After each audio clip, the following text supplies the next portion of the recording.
ಮೊದಲನೇ ಬಾರಿಗೆ ಹೊಸಪೇಟೆಯಲ್ಲಿ ಈ ಥರ ರ್ಯಾಲಿ ನಡೆದಿದೆ, ಇದ್ರ ಬಗ್ಗೆ ನೀವೇನು ಹೇಳೋದು? ಬ್ರದರ್, ಖಂಡಿತ ಖುಷಿ ಐತೆ. ಏಕೆಂದರೆ ಬೆಂಗಳೂರಿಂದ ಇಲ್ಲಿಗೆ ನಾವು ಬಂದಿದ್ದೀವಿ ಅಂದರೆ ಅರ್ಥ ಮಾಡ್ಕೊಳ್ರಿ. ಏಕೆಂದರೆ ಕನ್ನಡ ರಕ್ಷಣೆ ಎಲ್ಲ ದೊಡ್ಡ ದೊಡ್ಡ ವ್ಯಕ್ತಿಗಳು, ಅವ್ರ ಮುಂದೆ ನಾವೇನು ಮಾತಾಡೋಕ್ಕಾಗಲ್ಲ. ಅವರು ನಮ್ಮನ್ನು ಗುರುತಿಸಿ ಬನ್ನಿ ನೀವು ನಮ್ಮ ಜೊತೆ ಪಾಲ್ಗೊಳ್ಳಿ ಅಂತ ಕರೆದಾಗ ತುಂಬ ಖುಷಿಯಾಗಿದೆ ಬ್ರದರ್. ಕನ್ನಡ ಅನ್ನೋದು ತುಂಬ ಮುಖ್ಯ. ಏಕೆಂದರೆ ಎಲ್ಲೆಲ್ಲಿಂದನೋ ಬಂದಿರೋರಿಗೆ ಇಲ್ಲಿ ಜಾಗ ಕೊಟ್ಟಿದ್ದೀವಿ, ಮತ್ತು ಅನ್ನ ಕೊಟ್ಟಿದ್ದೀವಿ, ಎಲ್ಲ ಕೊಟ್ಟಿದ್ದೀವಿ. ಆದರೆ ನಮ್ಮ ಭಾಷೆನ ಅವ್ರು ಕಡೆಗಣಿಸ್ತಿದ್ದಾರೆ ಅಂದರೆ ಅದು ನಾವು ಖಂಡಿಸ್ಬೇಕಲ್ವಾ.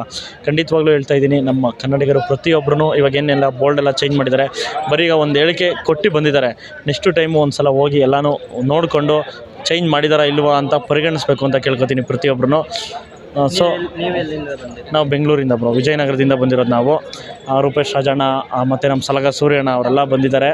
ಬನ್ನಿ ಅಂತ ನಮ್ಮ ಪಾಪ ವೈಟ್ ಫೀಲ್ಡು ಹೊಸಕೋಟೆ ಫ್ರೆಂಡ್ಸ್ ಕರೆದಿದ್ದು ತುಂಬ ಖುಷಿ ಆಯಿತು. ಬಂದಿದ್ದೀವಿ. ನಿಜವಾಗ್ಲೂ ಹೇಳ್ತೀವಿ, ಎಲ್ಲೋ ಕೂತ್ಕೊಂಡು ನಾವು ಕನ್ನಡ ಹಂಗೆ ಹಿಂಗೆ ಅಂತ ಟ್ವೀಟ್ ಮಾಡೋದು, ಇನ್ಸ್ಟಾಗ್ರಾಮಲ್ಲಿ ಹಾಕೋದ್ರಿಂದ ಕನ್ನಡ ಬೆಳೆಯಲ್ಲ.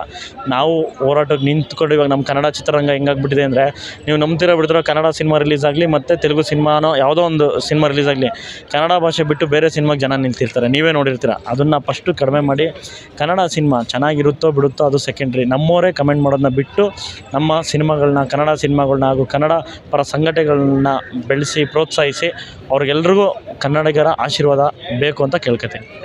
Thank you bro.